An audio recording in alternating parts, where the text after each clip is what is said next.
Welcome to Family Horrors, where spooky meets family fun. Hi there! I'm thrilled to bring you the perfect blend of spine-chilling stories, interactive mysteries, and eerie legends that the whole family can enjoy. From classic ghost tales to intriguing historical mysteries, there's something here for everyone. Don't forget to hit that subscribe button and ring the notification bell so you never miss an episode. Grab your favorite blanket, gather around, and let's ascend into the world of family horrors together. What would you do if the person you were texting just vanished? Not blocked you, not logged out, just gone, as if they never existed. Emily Carter sent her last Snapchat at 11:42 p.m. A blurry image of her bedroom door, slightly open. The caption read, "You up?" A simple message. A nothing message. Except, Emily was never seen again after that. Rachel first realized something was off when Emily didn't respond. They had been best friends since they were kids, inseparable since the second grade. Emily was the kind of person who never left a message unread. If she saw it, she would reply. But tonight, nothing. Rachel sent another message. Emily? She watched the chat, waiting for the little bitmoji to pop up, for the words, typing, to appear beneath Emily's name. But it never did. The seconds stretched, pulling into minutes. She checked their streak number, 541 days. They had never missed a day. Not once. Even on vacations, during fights, through sickness, they always sent something. But then, at exactly 11:52 p.m., Rachel noticed something that made her stomach drop. Emily's Bitmoji disappeared. Her username was gone. It wasn't like she blocked her. When someone blocks you, the chat remains, but the messages don't go through. This was different. It was as if Emily never existed on Snapchat at all. Rachel tried calling. The phone rang once, then went straight to voicemail. "Hey, it's Emily. I can't pick up right now, but leave a message and I'll hit you back." Click. Rachel swallowed. Maybe it was just a glitch. Maybe Emily had deleted her account for some stupid reason. But something felt wrong. The next morning, Rachel woke up with an uneasy weight pressing on her chest. The first thing she did was check Snapchat. Maybe Emily was back. Maybe everything had gone back to normal overnight. But Emily was still gone. Her username was completely wiped from the platform. Instagram, deleted. TikTok, gone. Even their text message thread was missing, as if someone had wiped it clean from existence. Rachel felt her pulse hammering as she checked Emily's mom's Facebook.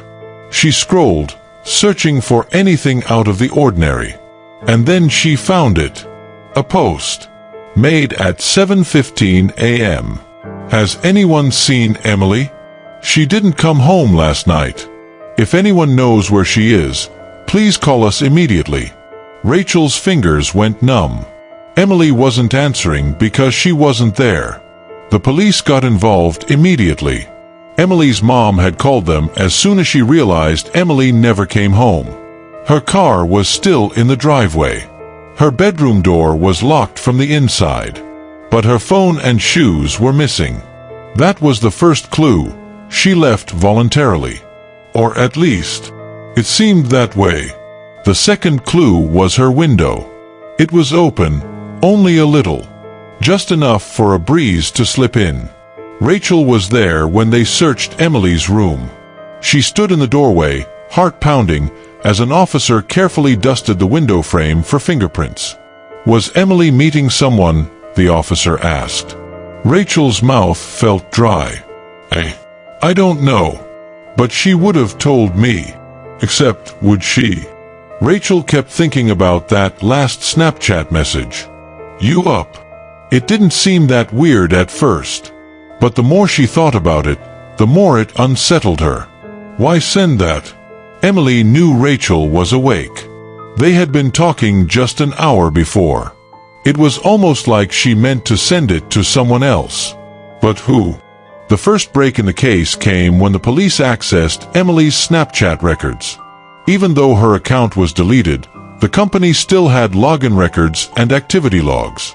The officers shared what they found. Small Blue Diamond Emily's last login was recorded at 3:21 a.m., 4 hours after she was last seen. Small Blue Diamond, a single new message had been sent from her account. Small Blue Diamond, the recipient? A contact saved only as him. Rachel felt ice spread through her veins. Who's him? She whispered. No one had an answer. Emily's phone was still missing, so they had no way of checking who she had been talking to.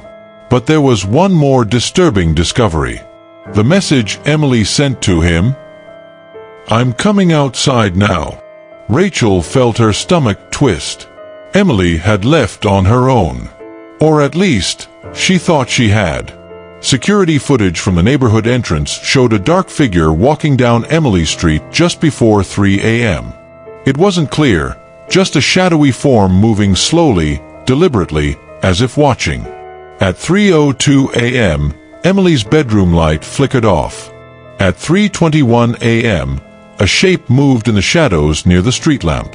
At 3:24 a.m., the camera glitched, just for 47 seconds. When the video resumed, Emily's window was open wider, and the shadowy figure was gone. Rachel felt a sickening dread coil in her stomach. Someone had deleted the footage. And the only way to do that was from inside Emily's house. 1 week later, Rachel was lying in bed when her phone buzzed. A Snapchat notification. "Emily Carter sent you a snap." Rachel's breath hitched. Her hands trembled as she opened the app. The screen stayed black for 5 full seconds. Then, static. Then, a grainy image. Emily's face, pale, eyes wide. Mouth slightly open, as if she was trying to scream, but no sound came out. And the caption, "He's still here." Rachel dropped the phone. Her pulse pounded in her ears. When she tried to open the snap again, it was gone. Emily's username had disappeared. Again, as if she was never there. To this day, Emily Carter has never been found. No body. No evidence.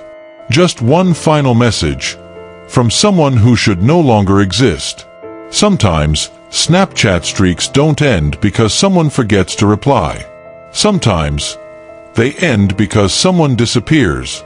What do you think happened to Emily? Leave your theories in the comments below.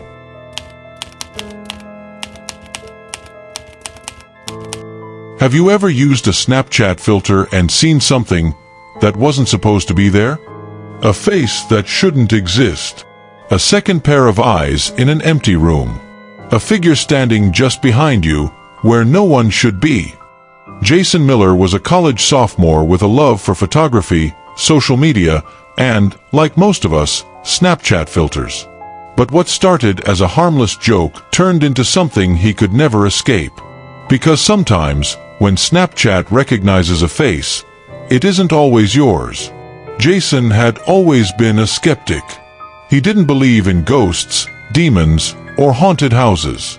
The kind of guy who rolled his eyes at horror movies and dismissed every scary story as just a coincidence. But even he had to admit, what happened that night? It made no sense. It started like any other night. Tuesday, 11:27 p.m. Jason was alone in his dorm room, scrolling through Snapchat, playing with filters. First, the dog filter, his go-to. He stuck out his tongue, laughing as the ears popped up over his head. Then, the face swap. He grinned, switching his face with a picture of his roommate, Tyler, who was currently out for the night. And then, just for fun, he tried the face tracking filter. The one that detects a second face in the frame. He lifted his phone, pointing the camera at himself. The filter worked perfectly, centering on his face. But then, another face appeared, right next to his. Jason frowned. There was no one else in the room. His dorm was tiny, barely big enough for one person, let alone two. But there it was. A second, blurred face, floating beside him in the darkness. At first, he laughed. Must be a glitch. He waved his hand where the face should have been. Nothing. But the filter stayed locked onto it.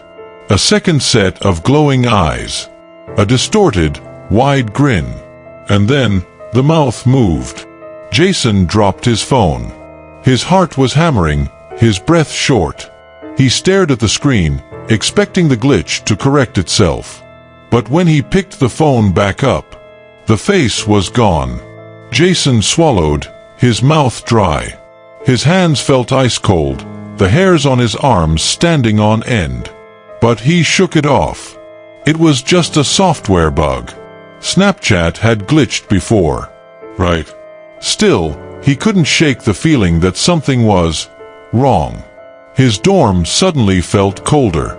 The silence around him pressed in too tightly, as if something was listening. Watching. He tried to laugh. He was being ridiculous. It was late. He was tired. He needed sleep. Jason put his phone down and got into bed. And that's when he heard it.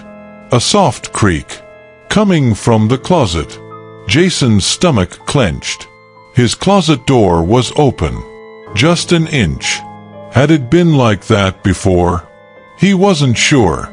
But now it felt wrong. Like a single watching eye, staring at him in the dark.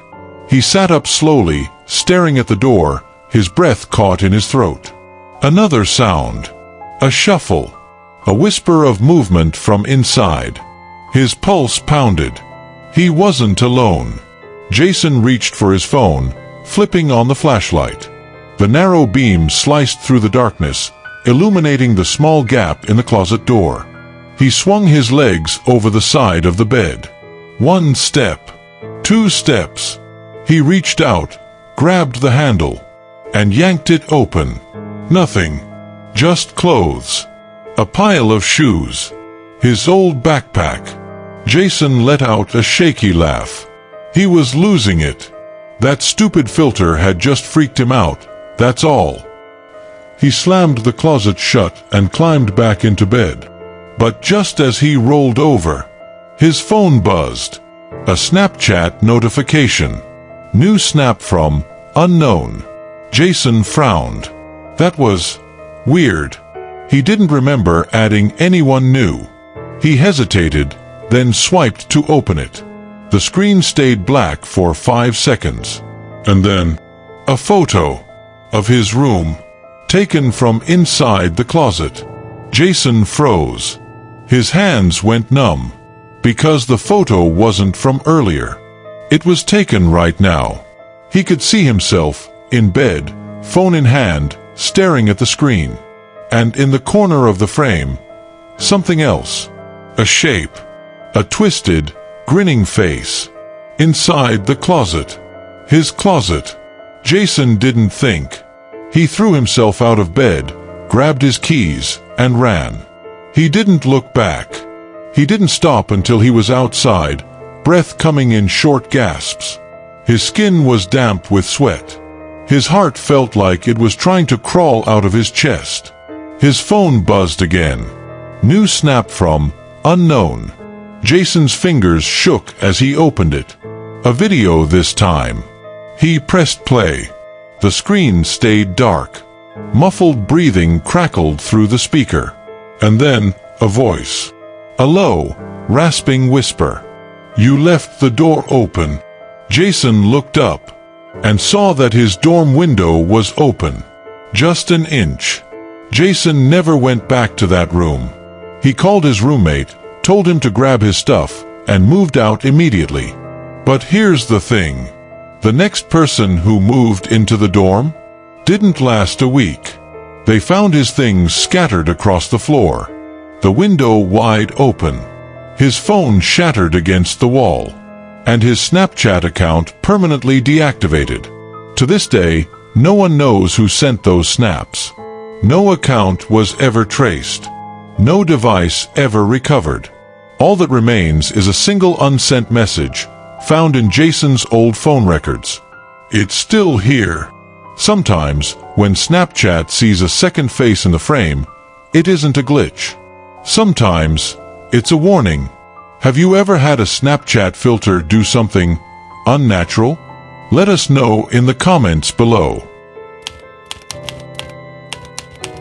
What would you do if someone you loved, someone who was gone, started sending you messages? Not a memory, not a glitch, not a hacked account, just them. A message, clear as day, from the person you buried. Samantha Ruiz didn't believe in ghosts. Not until her dead sister sent her a snap. The first message came on a Wednesday. Samantha was at work, finishing up the last hour of her shift at the gas station. It was past midnight, the store was empty, and she was leaning on the counter, scrolling through her phone. That's when she saw it. New snap from Mia. Her stomach dropped. Mia. Her little sister. Her dead little sister. Sam's fingers went cold, her breath catching in her throat. It had to be a mistake. It had to be. Because Mia had been gone for 2 years. Sam stared at the notification. It wasn't possible. Mia's phone had been destroyed in the crash. Her Snapchat account should have been inactive since the funeral. Her hands shook as she tapped the screen. The snap opened. The image was dark, blurry, nothing but shadow and static. And then she saw it. White text over the darkness. Why didn't you save me? Sam's breath hitched. The snap disappeared. She tried to reopen it. Error. Message gone. She clicked on the username. Mia. Still active. Still online. Sam's vision swam. She felt like she was going to be sick. Her sister was messaging her from the grave. She didn't sleep that night. She sat in bed, staring at her phone, waiting for another notification, another sign that it was just a cruel joke. But none came. By morning, she had convinced herself that someone had hacked Mia's old account. Maybe a sick prank. Maybe some system error. It didn't mean anything. She just had to ignore it. That night, she tried to sleep early. The exhaustion was creeping in, dragging her down. Her mind felt heavy, her body sore. And then, at 3:12 a.m., new snap from Mia. Sam bolted upright. Her hands trembled as she opened the app. A video. She hesitated, heart hammering, then pressed play. The screen was dark at first. A muffled sound. Breathing. Then, motion. A figure moving through shadows. Sam's stomach twisted. The video was taken from inside a car. A dashboard. Headlights cutting through rain. She knew this scene. She had lived this scene. It was the last thing Mia ever saw. Sam threw her phone. She gasped for air, shaking, her skin ice cold. Someone had sent her a video from Mia's accident. A video that was never released to the public. A video that should not exist. The next morning, Sam drove straight to her parents' house. Her mom was at the kitchen table, flipping through old pictures. Her dad was outside, working on the car. Neither of them had touched Mia's account. Neither of them had spoken about her in months. Her mom looked up, tired, distant. "You okay, Mija?" Sam didn't know how to answer that. "Mom, do you still have Mia's old phone?" Her mom's face darkened. "No. It was destroyed in the crash." "Why?" Sam licked her lips. She didn't know how to say it. "Her account is still active." Her mom's eyes widened. Then, without a word, she stood up and walked out of the room. That night, Sam refused to sleep. She sat in her room, staring at her phone, waiting. And at 2:45 a.m., new snap from Mia. Her pulse hammered. Her throat went dry. She opened it. A picture. Mia's old bedroom. The caption, "Come see me." Sam's hands turned numb. Mia's room had been locked since the funeral. No one had touched it. She grabbed her keys. She had to know. The house was silent when she arrived. Her parents were asleep. The air was heavy, suffocating. She walked down the hall, her footsteps slow, careful. Mia's door was at the end. She hadn't opened it in 2 years. Her fingers trembled as she reached for the handle. It turned, unlocked. She pushed it open. The air was thick with dust, undisturbed. The bed was neatly made. Everything exactly as Mia had left it. Except for one thing. A phone. Sitting in the middle of the bed. Mia's phone. The one that had been destroyed in the crash. Sam's breath caught. Her body locked in place. She took a step forward, and the screen lit up. New snap from Mia. Sam screamed. The phone vibrated violently. The screen glowed white. And then, a voice. Low. Broken. Mia's voice. "Why didn't you save me?" The door slammed shut. The light flickered. And the phone shut off. Sam ran. She didn't stop until she was back in her car, gasping, shaking, her mind screaming. She never went back to that room. And the next day, Mia's account was gone. To this day, Mia's phone was never found. Her account was never traced. But the messages, they never stopped. Because every year, on the anniversary of her death, new snap from Mia. A final message. "I'm still here." Sometimes, when the dead try to reach us, it isn't a memory. It isn't a trick. It isn't a mistake. It's a warning. What would you do if a lost loved one sent you a message? Let us know in the comments below.